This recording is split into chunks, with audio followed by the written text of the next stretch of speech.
দিন সমস্ত মানুষগুলো উলঙ্গ থাকবে, 3 শ্রেণীর মানুষগুলো উলঙ্গ থাকবে না। এই কথা যখন আমার রাসূল যখন বলেছে আম্মা আয়েশার সামনে, হে আয়েশা, কিয়ামতের মাঠ যেদিন কায়েম হবে সেই দিন সমস্ত মানুষগুলো উলঙ্গ থাকবে। হে আয়েশা, 3 জাতের মানুষগুলো উলঙ্গ থাকবে না। আমার নবী বলার পরে হযরত আয়েশা সিদ্দিকা রাদিয়াল্লাহু তাআলা আনহা বলেন, ইয়া রাসূলুল্লাহ, ইয়া হাবিবাল্লাহ, নবী গো, সমস্ত মানুষগুলো উলঙ্গ থাকবে, তাহলে একে অপরের লজ্জা স্থানের দিকে কি তাকাবে না?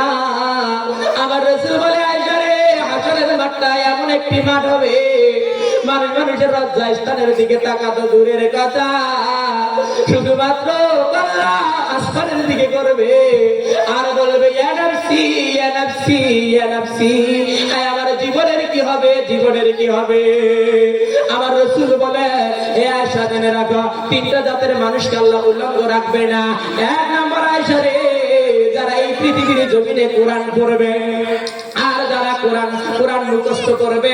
3 নাম্বার, কোরআন মুখস্থ করা হাফেজের পিতা মাতাকে রব্বুল আলামিন কিয়ামতের দিন জান্নাতের সবুজ রেশমের পোশাক পরায়া দলে দলে জান্নাত দিয়ে দেবে। জোরে কান্না সুবহানাল্লাহ।